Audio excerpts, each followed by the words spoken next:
आपली मीटिंग झाली, transport union बरोबर झाली, काही आपले शिवसेनेचे नेते होते. एक्झॅक्टली मीटिंग मध्ये नाही, महाराष्ट्रातील रिक्षा टॅक्सी युनियनच्या नेत्यांबरोबर आज बैठक झाली. मी बैठकीचं आमंत्रण दिलं होतं आणि आमंत्रण देताना सांगितलं होतं की जे रिक्षा चालक आहे, टॅक्सी चालक आहे, त्यांना मराठी अनिवार्य आहे, ही राज्य शासनाची भूमिका आहे आणि त्या भूमिकेशी तुम्ही सहमत आहात का? तर त्यांनी प्रत्येकाने सांगितलं की ह्या भूमिकेशी आम्ही सहमत आहोत, परंतु काही त्यांच्या मागण्या होत्या. काही जे नेते मंडळी आहेत त्यांनी मराठी जुजबी म्हणजे कशा प्रकारचं मराठी तुम्हाला अपेक्षित आहे ते विचारलं. मी त्यांना सांगितलं की जो नियमामध्ये शब्दप्रयोग आहे की जुजबी आलं पाहिजे, म्हणजे प्रवासी मागे बसल्यानंतर त्याला कुठे जायचं आहे, काय सेवा हवी आहे, त्याला पैसे किती झाले, ह्या ज्या जुजबी गोष्टी असतात त्या रिक्षा चालकाला किंवा टॅक्सी चालकाला किंवा आता भविष्यामध्ये तर आम्ही ओला, उबेर, रॅपिडो प्रवासी ज्या गाड्या आहेत त्यांचा पण समावेश यामध्ये करणार आहोत. तर काही लोकांनी 6 महिन्याची मुदत मागितली, काही लोकांनी 1 वर्षाची मुदत मागितली, काही लोकांनी 3 महिन्याची मुदत मागितली. वेगवेगळ्या संघटना होत्या आणि वेगवेगळ्या संघटनांच्या माध्यमातून आता चर्चा झाली, सकारात्मक चर्चा झाली. मला अभिमान ह्या गोष्टीचा आहे की परिवहन मंत्री म्हणून प्रताप सरनाईकनी ही भूमिका घेतलेली आहे की महाराष्ट्रामध्ये जर तुम्हाला व्यवसाय करायचा असेल, तुम्हाला जर रिक्षा टॅक्सी चालवायची असेल तर तुम्हाला मराठी अनिवार्य आहे, मराठी येणं बंधनकारक आहे, जुजबी मराठी तुम्हाला यायलाच हवं. ह्या भूमिकेशी सगळ्यांनी सहमती दर्शवली. आता प्रश्न असा आहे की त्यांनी ह्याही गोष्टीशी पूर्तता करायचं सांगितलेलं आहे की आम्ही आमच्या रिक्षा संघटनांचे काही कार्यालय आहेत त्या ठिकाणी मराठी शिकवणी घेऊ. शशांक रावांनी सांगितलं जवळजवळ आमचे काही गोरेगावचं एक आमचं कार्यालय त्या ठिकाणी 70 ते 80 एका वेळेस रिक्षा चालक बसू शकतील, टॅक्सी चालक बसू शकतील, आम्ही त्यांच्यासाठी ट्युशन्स घेऊ. काही लोकांनी सांगितलं आम्ही आमच्या कार्यालयामध्ये घेऊ, काही लोकांनी सांगितलं आम्ही हॉल त्यासाठी भाड्यानं घेऊ. म्हणजे हाजी अराफत शेख किंवा बाकीचे जे काही हे नेते मंडळी आलेले प्रत्येकाने प्रत्येकाची भूमिका स्पष्ट केली आणि भूमिका स्पष्ट करताना त्यांचं असं म्हणणं होतं की आमच्या रोजीरोटीवर कुठेही पाय आला नाही पाहिजे, रोजीरोटी कुठेही बंद झाली नाही पाहिजे आणि त्या पद्धतीची जर तुमची भूमिका असेल तर ते आम्हाला मान्य आहे. आणि आम्ही त्यांना सांगितलं की शेवटी हे राज्य शासन आहे, देशातलं प्रगत राज्य म्हणून परिचित आहे. मुख्यमंत्री आणि दोन्ही उपमुख्यमंत्री अतिशय चांगल्या प्रकारचं काम करत असताना रोजगार निर्मिती हे आमचा पहिला उद्देश आहे आणि त्या माध्यमातून देशामध्ये रोजगार निर्मितीचं पहिलं राज्य करण्याचा आमचा मानस आहे. त्यामुळे ह्या कारणांमुळे तर आम्ही कुठल्याही परिस्थितीमध्ये कोणाचा रोजगार बुडणार नाही याची आम्ही दक्षता घेऊ. परंतु शेवटी तुम्ही जर असं म्हणाल की नाही आम्ही महाराष्ट्रात राहू, व्यवसाय करू, आम्ही रिक्षा चालू, आम्ही टॅक्सी चालू, परंतु आम्ही कुठल्याही परिस्थितीमध्ये हिंदीमध्येच बोलणार, मराठी बोलणार नाही, हे चालणार नाही. आणि जे माझी भूमिका आहे त्या भूमिकेशी ते स्पष्टपणे सहमत होते. त्यांनी मुदत मागितलेली आहे आणि मुदत मागत असताना सुद्धा त्यांनी जबाबदारी सुद्धा घेतलेली आहे की आम्ही साहित्य परिषद म्हणजे कोकण मराठी साहित्य परिषद यांनी सांगितलेलं आहे की आम्ही आमच्या 72 शाखांमध्ये मराठी शिकू. आमच्या मेहंदळताईंनी सांगितलेलं आहे की आमच्या मुंबई मराठी साहित्य संघातर्फे आम्ही मराठी शिकू. त्यांचं सुद्धा ज्ञान जे आहे, त्यांची सुद्धा मदत जी आहे ती घेण्याची भूमिका ह्या सर्वांनी ठरवलेली आहे. मी त्यांचं मनापासून आभार व्यक्त केला आहे आणि त्यामुळे आमच्या भूमिकेशी, राज्य शासनाच्या भूमिकेशी सर्व रिक्षा टॅक्सी युनियनचे नेते तयार आहेत की आमच्या भूमिका जी योग्य त्यांनी मुदत मागितलेली आहे, परंतु शेवटी मुदत मागितलेली आहे. उद्या आमचं आता RTOच्या अधिकाऱ्यांची मी बैठक केली, कारण मला कळलं पाहिजे ना, शेवटी त्यांनी मुदत वाढवली. आपल्याला हे राजकीय काही घोषणा आहे आणि त्यामुळे आपण आता त्यांना म्हणजे त्यांचं समाधान करण्यासाठी त्यांना मुदतवाढ वगैरे द्यायची अशी भूमिका बिलकुल नाही. मी आता त्यांना शब्द काही दिलेला नाहीये.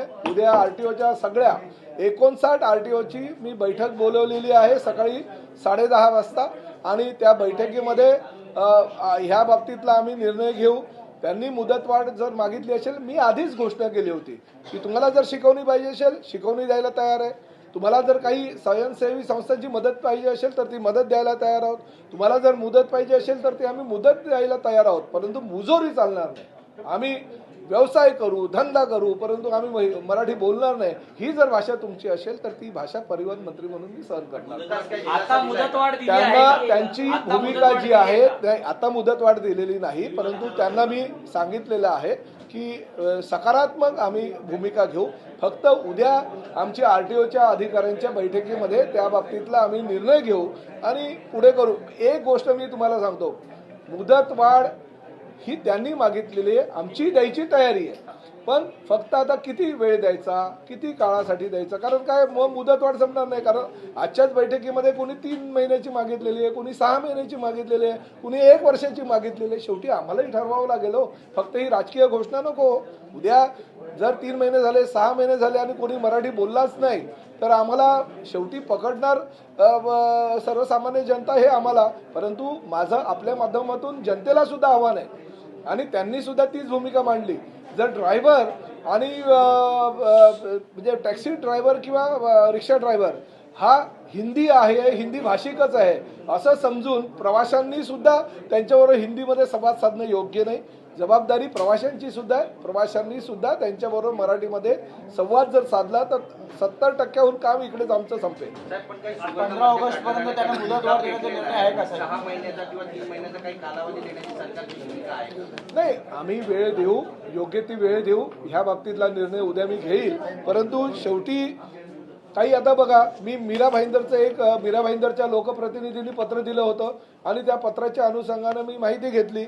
मीरा भाईंदरला रिक्षा परमिट तपासणी 3066 झालेली आहे. म्हणजे 1 महिन्यापासून आम्ही ही मोहीम केली तर 3066 रिक्षा परमिट तपासणी आम्ही केलेली आहे. मराठी ज्ञान नसलेले त्यामध्ये 499 आम्हाला हे चालक मालक आढळलेले आहेत आणि मराठी ज्ञान असलेले 2567 आहे. म्हणजे 16.27% आजपर्यंतचा जो रिपोर्ट आहे त्याच्यामध्ये मराठी ज्ञान नसलेले रिक्षा चालक मालक आहे. म्हणजे आम्हाला हे कळलं आहे की आता बाबा एवढ्या संख्येपैकी एवढी जी पर्सेंटेज आहे ती लोक हिंदी भाषिक, म्हणजे शासनाला सुद्धा त्यांची भूमिका ठरवत असताना ह्या गोष्टींचा सरासर विचार करावा लागेल. मीरा भाईंदरला हिंदी भाषिक जास्त आहे, त्या ठिकाणी पर्सेंटेज आहे. ठाण्याला हिंदी भाषिक कमी आहे, कल्याण डोंबिवलीला हिंदी भाषिक कमी आहे, मुंबईला काही क्षेत्रामध्ये हिंदी भाषिक जास्त आहे तर काही ठिकाणी कमी आहे. आम्हाला हे सगळं नॉलेज जे आहे आमच्या आरटीओच्या अधिकाऱ्यांच्या माध्यमातून उद्या मिळेल आणि त्यासाठी आम्ही ती उद्याची बैठक लावू. 15 ऑगस्ट पर्यंत मुदतवाढ देण्याचा निर्णय काय सकारात्मक आहे का? नाही, बघा, मुदतवाढ काही लोकांनी 3 महिन्याची मागितली आहे, काही लोकांनी 6 महिन्याची मागितली आहे, काही लोकांनी 1 वर्षाची मागितली. आता किती मुदतवाढ द्यायची हा आता आम्ही उद्या निर्णय घेऊ. शेवटी मुदतवाढ दिल्यानंतर त्या मुदतीच्या कालावधीमध्ये ते झालंही पाहिजे ना. फक्त बैठक घ्यायची आणि मुदत मागायची, पण काही त्यातनं शक्य जर होणार नसेल तर ते नाही. आता शेवटी ही काय राजकीय घोषणा नाही. महाराष्ट्रामध्ये आणि मराठी भाषेमध्ये मराठी भाषेचा प्रचार आणि प्रसार व्हावा ही राज्य शासनाची भूमिका आहे. परिवहन मंत्री म्हणून माझी भूमिका आहे आणि मला आनंद ह्याच गोष्टीचा आहे की प्रत्येकाने परिवहन मंत्री म्हणून माझी जी भूमिका आहे ती मान्य केलेली आहे की मराठीमध्ये व्यवहार होणं गरजेचं आहे. फक्त ते जुजवी मराठी असलं पाहिजे. म्हणजे महाराष्ट्रामध्ये जर व्यवसाय करायचा असेल तर मराठी अनिवार्य आहे. ही जी माझी भूमिका आहे त्या भूमिकेशी सगळे जी नेते मंडळी आता आलेली ती सहमत आहे. मुदतवाढचा निर्णय नेमका कधी होणार आहे आणि कुठल्या बैठकीनंतर उद्या ह्या संदर्भात मी बैठक घेतोय आणि त्या बैठकीनंतर निर्णय घेतो.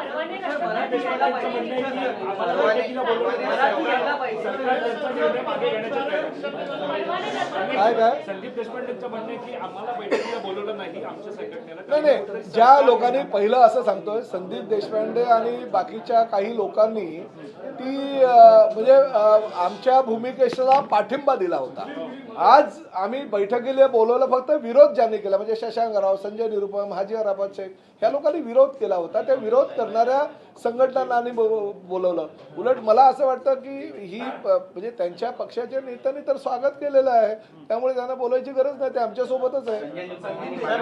उद्या होणारी बैठक कुठे आहे? उद्या होणारी बैठक उद्या आमच्या परिवहन भवनमध्ये ही बैठक आहे. उद्याच्या बैठकीमध्ये त्या बाबतीतला आम्ही निर्णय घेऊ. परवाने रद्द करण्यासंदर्भातला जो निर्णय आहे तो यापुढे मागे घेतला जाणार. परवाने रद्द करण्याचा निर्णय शिथिल केला जाणार निर्णय आहे. जे जे आहे कुठलेही मागे आजच्या बैठकीमध्ये त्यांनी मुदत मागितलेली आहे, त्या मुदतीसाठी किती महिन्याची मुदत द्यायची हे आम्ही उद्या निर्णय घेऊ. परंतु राज्य शासनाची पहिलीपासूनची जी भूमिका आहे ती भूमिका आजही त्या भूमिकेवर मी ठाम आहे.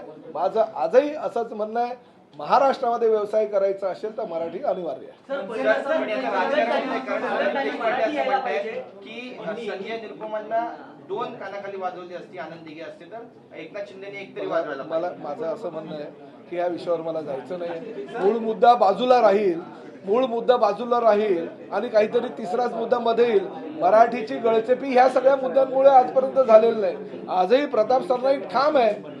म्हणून आज या ठिकाणी मी जे विरोध केला त्या लोकांना बोलवलं आणि त्यांनी सुद्धा माझ्या भूमिकेवर सहमती दर्शवली.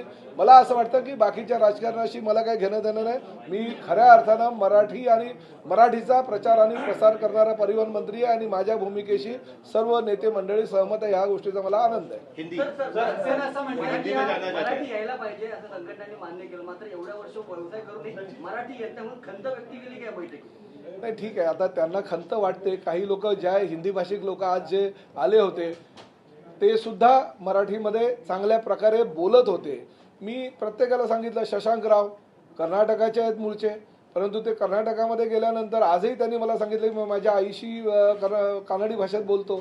त्यामुळे त्यांच्या मातृभाषेबद्दल त्यांना प्रेम आहे, ते चांगल्या प्रकारे बोलतात. तर मी बोललो मी मराठी आहे आणि मी जर मातृभाषेवर, जसं तुम्ही मातृवर आणि मातृभाषेवर प्रेम करता तसं जर मी केलं तर वावगं काय, चुकीचं काही नाही आहे. संजय निरुपम होते, मी त्यांना सांगितलं की आधी तुम्ही हिंदी सामन्याचे संपादक होतात, तुम्हाला असं वाटलं की बाळासाहेब कदाचित मराठी सामन्याचे सुद्धा तुम्हाला संपादक करतील म्हणून तुम्ही किती अस्खलित मराठीमध्ये बोलायला शिकलात. हाजी अराफत शेख आहे, त्यांनाही मी सांगितलं की तुम्ही सुद्धा रिक्षा युनियनचे नेते आहे, तुम्ही सुद्धा किती मराठीत अस्खलित बोलतात. त्यामुळे हे हिंदी भाषिक नेते आहेत, ते मराठीमध्ये जर चांगल्या प्रकारे बोलू शकतात तर रिक्षा ड्रायव्हर आणि टॅक्सी ड्रायव्हरनी मराठीमध्ये का बोलू नये? मराठी बेरोजगार तरुणांसाठी काही विशेष कोटा ठेवणार आहे का? कारण जर का हिंदी भाषिकांना परमिट मिळायला लागली, त्यांना मराठी यायला लागलं तर मग स्थानिक मराठी तरुणांवरती अन्याय व्हायला नको या अनुषंगाने नाही, अशा प्रकारे काही कोणावर अन्याय होणार नाही आणि प्रत्येकाला रोजगार मिळेल याची जबाबदारी राज्य शासनाची आहे. आणि राज्य शासन कुठल्याही परिस्थितीमध्ये हा मराठी भाषिक तो हिंदी भाषिक ह्याचा रोजगार याला मिळाला पाहिजे त्याला मिळाला नाही पाहिजे हे मत राज्य शासनाचं नसतं. ज्याला रोजगाराची गरज आहे त्याला राज्य शासन पुढाकार घेऊन रोजगार मिळवून देण्याचा प्रयत्न करते.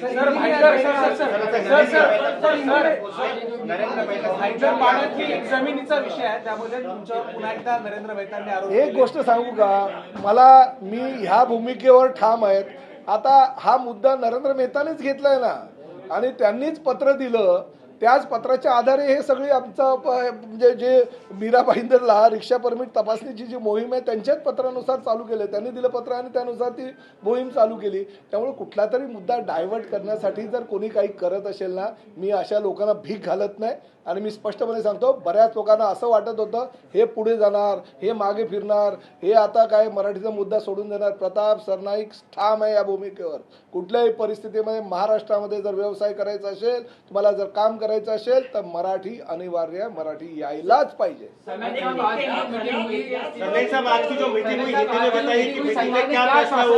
सबसे पहले सभी रिक्शा टैक्सी यूनियन के हमारे जो नेते सर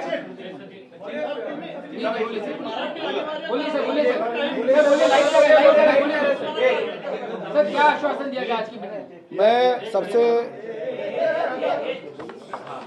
मैं सभी हमारे रिक्शा टैक्सी संगठनों के जो प्रतिनिधि हैं उनका दिल से स्वागत करता हूं।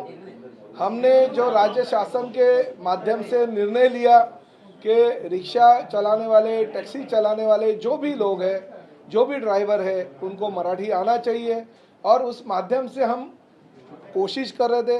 कुछ हमने ड्राइव लिया और ड्राइव में मालूम भी पड़ा कि कितने लोगों को मराठी आता है, कितने लोगों को नहीं आता है। और आज भी जो नेता इस बैठक में थे वो विरोध कर रहे थे और विरोध करते करते कुछ नेताओं ने कहा था हम स्ट्राइक करेंगे, कुछ नेताओं ने कहा था कि हम इसका विरोध करेंगे, रास्ते पे उतरेंगे। मगर आज के बैठक में यह निर्णय लिया गया है और उन्होंने भी ये कहा कि हमें कुछ भी स्ट्राइक नहीं करेंगे, हम कुछ भी आगे नहीं जाएंगे। हमारा यही कहना है कि थोड़ा सा मोहलत हमको चाहिए। अगर महाराष्ट्र में हम काम करते हैं और जुजबी जो मराठी है, जो प्रवासी और रिक्शा चालक और टैक्सी चालक के बीच में होती है, वो मराठी सीखना चाहिए, ये मत से हम सहमत है। और इसलिए हमें वक्त चाहिए। अगर आप वक्त दोगे तो हमें भी ऐसा लगता है कि हमारे लोगों को मराठी आना चाहिए और उसके लिए वो खुद ट्यूशन लेने के लिए तैयार है। जैसे हमारे संजय निरुपम जी ने कहा कि हम बैठक लेंगे, हम हमारे कार्यालय में सभी रिक्शा चालकों को, टैक्सी चालकों को मराठी सिखाएंगे। हाजी अराबा शेख ने कहा है कि हम वहाँ पे अच्छी तरह से हम हॉल लेंगे, हॉल में मराठी सिखाएंगे। हमारे विक्रम प्रताप सिंह ने कहा कि हम भी सभी रिक्शा चालकों को मराठी सिखाने की कोशिश करेंगे। हमारे शशांक राव ने कहा कि हमारी यूनियन की जो कार्यालय है वो कार्यालय में हम हमारे टैक्सी और रिक्शा चालकों को बिठा के उनसे मराठी पढ़वा लेंगे, रिक्शा सिखाएंगे उनको मराठी। और खासकर हमारा जो कोकण मराठी साहित्य परिषद है, उन्होंने उनकी 72 शाखाओं में मराठी जो है वो सिखाने की जो उनकी कामना है वो हम पूरी करेंगे। मुंबई मराठी साहित्य परिषद है, उन्होंने कहा था कि हम भी मराठी सिखाएंगे। तो ऐसे हमारे मराठी साहित्यिक लोग भी सामने आ रहे हैं, वो भी मराठी सिखाने के लिए तैयार है। तो ऐसी परिस्थिति में मेरा ये कहना है कि आज की जो बैठक हो गई बहुत ही अच्छी हो गई। सिर्फ हमें ये निर्णय लेना है, क्योंकि मराठी सीखने के लिए अगर लोग तैयार है तो राज्य शासन की यही भूमिका है कि किसी भी हालत में हम उनको मराठी सिखाने के लिए प्रवृत्त करेंगे। वो मराठी सीखने को तैयार है। अगर उन्होंने टाइमिंग मांगा है, किसी ने 3 महीने का मांगा है, किसी ने 6 महीने का मांगा है, किसी ने 1 साल का मांगा है, हम टाइमिंग देने के लिए पहले भी तैयार थे और आज भी तैयार है। मगर कोई अगर ये कहेगा कि नहीं हम सीखेंगे नहीं, मगर हम धंधा भी करेंगे, व्यवसाय भी करेंगे महाराष्ट्र में, मगर मराठी हम तैयार ही नहीं होंगे सीखने के लिए, तो ये नहीं चलेगा। महाराष्ट्र में अगर आपको व्यवसाय करना होगा, महाराष्ट्र में अगर आपको काम करना है, महाराष्ट्र में अगर प्रवासी गाड़ियाँ जो आपको चलानी है, तो हमको मराठी आना चाहिए। यह हमारी भूमिका है। ये भूमिका से ये सहमत थे, इसलिए मैं उनका आभार व्यक्त करता हूँ। अभी ऐसा है कि मीरा भाईंदर का रिपोर्ट आया, क्योंकि पहली तो मांग मीरा भाईंदर से हुई थी। मीरा भाईंदर के स्थानीय लोक प्रतिनिधि ने कंप्लीट की थी। इसकी वजह से हमें ये जो निर्णय है वो निर्णय लेना पड़ा। कल आरटीओ के सभी हमारे 59 जो आरटीओ है सभी जगह से हमने रिपोर्ट मंगाए। सबके रिपोर्ट आने के बाद हम निर्णय लेंगे। मगर शासन सकारात्मक है। शासन ने ऐसा कहीं नहीं कहा कि नहीं जबरदस्ती आपको आज के आज ये निर्णय लेना पड़ेगा। आज नहीं तो अभी इतने साल रुके भाई, थोड़ा दिन रुकने के लिए हमें कोई ऐसे नहीं है कि जबरदस्ती हम कर रहे हैं, मगर उसका टाइमिंग निश्चित होना चाहिए। जो लोगों ने मांग की है वो लोगों ने जिम्मेदारी भी लेनी चाहिए कि नहीं, हम अगर 3 महीने का टाइमिंग मांगते हैं, हम अगर 6 महीने का टाइमिंग मांगते हैं, तो हमारी जिम्मेदारी हमारी लोगों को वो 3 महीने में या 6 महीने में हम सिखाएंगे। Thank you sir. सर क्या शेड्यूल की जो ड्राइव है उसमें रोहिंग्या और बांग्लादेशी लोग भी दिखाई दे रहे हैं। ये भी मैं आपको यही कहना चाहता हूँ कि ये सिर्फ मराठी का ये अलग मुद्दा है, मगर जो आरटीओ की जिम्मेदारी है, अगर गलत तरीके से कोई अगर डॉक्यूमेंट्स लिए हैं जिसमें रोहिंग्या बांग्लादेशी या कुछ गलत लोग हैं जिन्होंने कंप्लेंट आई है, 1-1 के 6-6 8-8 परमिट है, तो ये इसकी जो जानकारी है वो तो हमारी चेकिंग तो रेगुलर होती रहती है और उसके ऊपर हम कार्रवाई करते ही रहते हैं। तो रोहिंग्या बांग्लादेश है क्या ऐसे? मिलेंगे, अभी तक तो नहीं मिले, मगर मिलेंगे तो जरूर उनको उनके गांव भेज देंगे। पुलिस उनके ऊपर एफआईआर करेगी।